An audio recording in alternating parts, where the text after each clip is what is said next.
What's going on, Bulls fans? Welcome to another episode of Chicago Bulls Central, your number one spot for everything Chicago Bulls related. And on today's episode, we'll be talking about DeMar DeRozan's wild 5-game streak, Zach Lavine's injury update, previewing the Bulls versus Spurs, and going into the mailbag. Let's get into it. You are now tuned in to Chicago Bulls Central. All right, so DeMar DeRozan is on a wild streak of 5 games of scoring over 35 points with 50% shooting. The only other player in the Bulls uniform to ever do this was Michael Jordan. Let's not let this go unnoticed on just how crazy and how amazing this streak is going on for the Bulls. It's refreshing. The fact that DeMar DeRozan was at one point said to be the most overrated signing and all of this, it's just wild to me. DeMar DeRozan is having an amazing season, a career year, and it's crazy that a player of his age is having a whole renaissance in a way in a Bulls uniform. It's good to see. We as Bulls fans so often have seen signings not go the way that they were supposed to go. From Carlos Boozer to Dwayne Wade and things that happen in between there, we've seen so many players come to a Bulls uniform and have hype built around them, excitement built around them, and it just not go that way. And it's great to see DeMar, his fit to this team. Can you believe people were having questions and concerns about DeMar DeRozan's fit on the Chicago Bulls? He's been a revelation. And it's been amazing to see. And, not even just, the play on the court. Let's not forget the mentorship that he's given to a player like Ayo. And for all Bulls fans, almost every Bulls fans I know wants to see Ayo here for a long time. We are going to be feeling the repercussions, right, in a positive way, of DeMar DeRozan coming to Chicago for possibly a decade. However long Ayo is on this team, Ayo's always going to remember having the mentor that he had in DeMar DeRozan. The effect, the impact that DeMar DeRozan has had on Ayo is going to be seen over the course of his whole entire career. And because we hope and expect to be able to witness Ayo's whole career, that means that this signing is going to impact this franchise for years and years to come. We know he's only signed to the Bulls for 3 years. Whatever happens at the end of that is what happens. But the impact and the effect that he's had on this roster, the impact that he's had on these players is going to be around and felt on this team for a long time. And that's amazing to have that positive effect. Do you remember what the signing of, and I know I already did a video on how the DeMar signing went right, where the D-Wade signing went wrong, but the effect that DeMar's had, he's having more effect than what we're seeing too. Keep in mind, P. Will, somebody who's been able to absorb, be around this team, travel with this team. We'll see what impact and effect DeMar DeRozan has had on him. It's just been amazing, and much less him getting this team and helping this team get over that hump of being a team that we had expectations for in Chicago that the team never really hit, to now a team that is second in the East, right? And has been atop the East amongst injury concerns, amongst everything. The one constant that we had has been DeMar DeRozan and his impact. I think DeMar's still only had less than 3 games of scoring under 20 points for us since he's been in a Bulls uniform. It's amazing. It's a revelation for people who are asking, why isn't DeMar in the MVP conversation? DeMar DeRozan absolutely should be in the MVP conversation. I've already said it before. The only reason he's not is because the national media does not like to come off their preseason talks or whatever, and because they gave us such harsh critiques, the national media isn't really going to cover DeMar DeRozan or the Chicago Bulls very favorably, if I can talk correctly. It's just not going to happen until the Bulls prove it in the playoffs. And I get it, all the pessimism. I get some of the Bulls fans who are some of just the fans in general say, can he sustain this? Is he going to be able to do this in the playoffs? And when you look at the way that DeMar DeRozan, I don't have any of those doubts. Let me know if you guys have any doubts about DeMar DeRozan's ability to keep this going. I don't. We need to see him stay healthy. I want to see his minutes drop down some. But overall, DeMar DeRozan has just been such a great signing for the Chicago Bulls, and hats off to that man for just the impact he's had on this franchise. Let's move on to another impact player on this franchise, and that's Zach Lavine.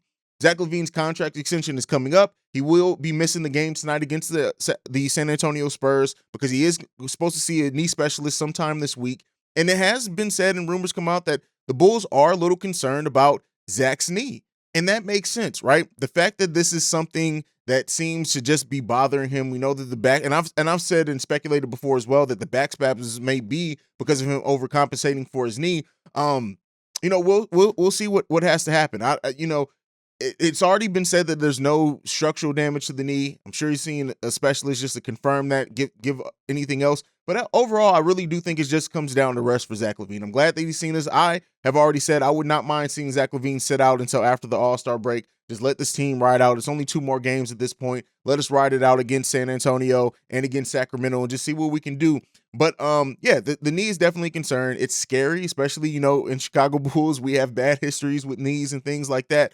But I trust that it, and I guess I have hope and faith that it's not going to be anything serious. But Zach needs rest. We need to see his minutes come down, and you know, him and DeMar have just been doing their thing, especially with the depleted season and everything like this. It's going to be important to get you know, our guards back healthy, and that may be why we're hearing rumors about the Bulls' interest in some other guards, and we'll talk about that. We actually have a voicemail on that when we get into the mailbag, so I'll talk about that there. But with that being said, the Bulls do play the San Antonio Spurs tonight, a team that killed us with a simple pick and roll. Go back and watch that video. You guys know I went off about that. But with that being said, Lavine's out. Javonte Green is questionable. Derrick Jones Jr. is probable.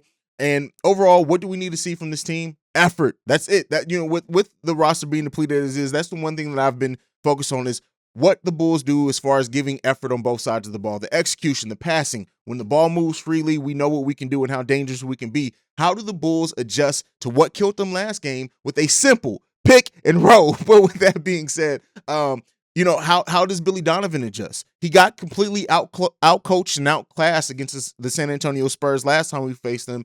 Do we see Billy Donovan and the coaching staff make the necessary adjustments to keep the Bulls in this game tonight, especially considering they're missing Zach Lavine?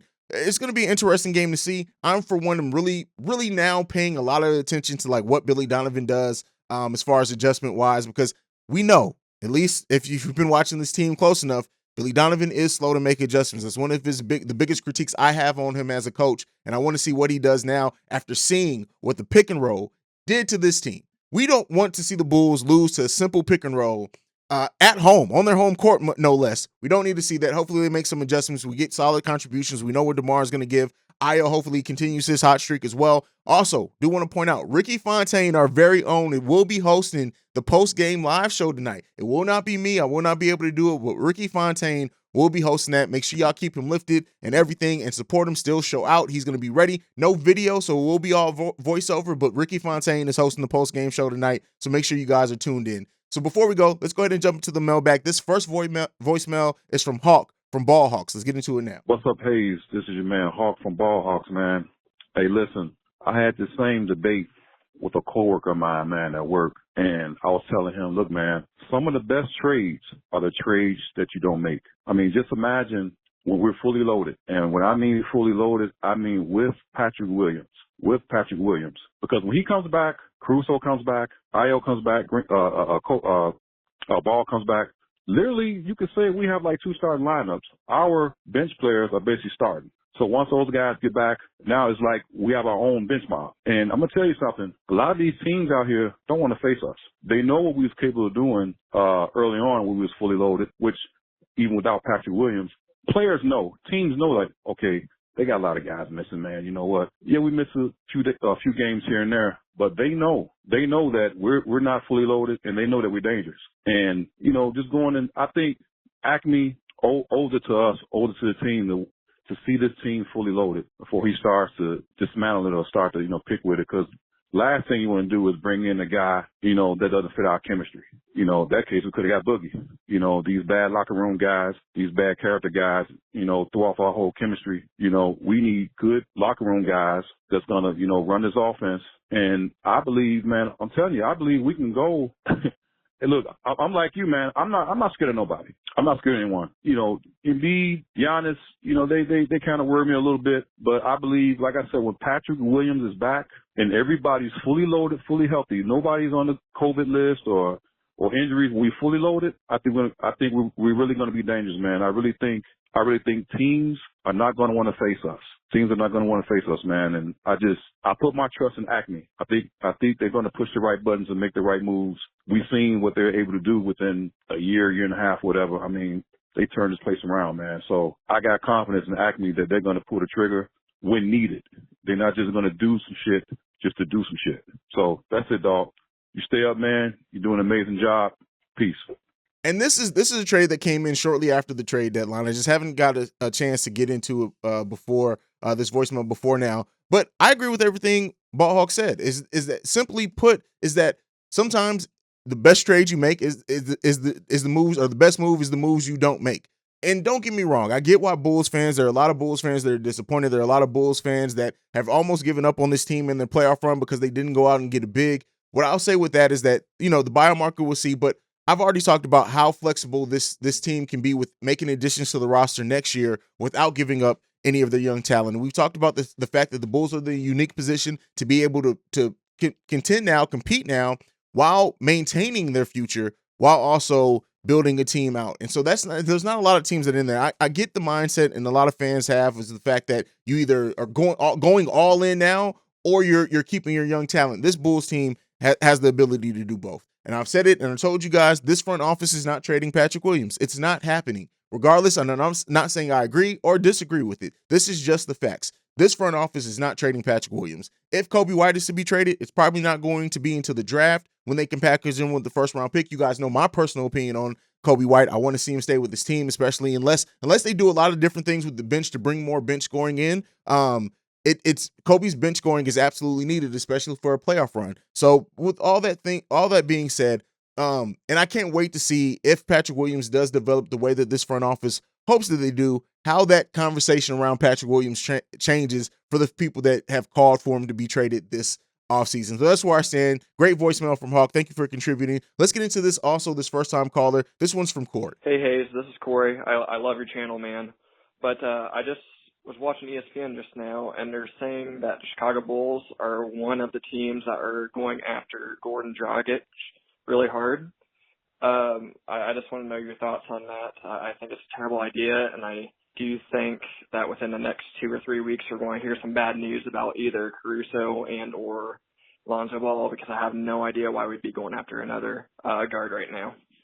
And so Corey asked about the Bulls' reported interest in Goran Dragic. What I'll say with this is that I've always said that I don't believe the Bulls' interest in any other guards, because a guard is literally our deepest position. Now, that may change when it comes to buyout. That may change because, what we see with Zach LaVine's knee. And I've always said, too, as well, is that if the Bulls do sign someone like a Goran or a Schroeder or whoever else, it either means that, well, back when it was a trade, I was saying that meant that one of our guards was going out via trade. We know now that that's not happening, at least not this season. So with that being said, that would tell me that maybe one of our players are going to be out longer than what we were expecting.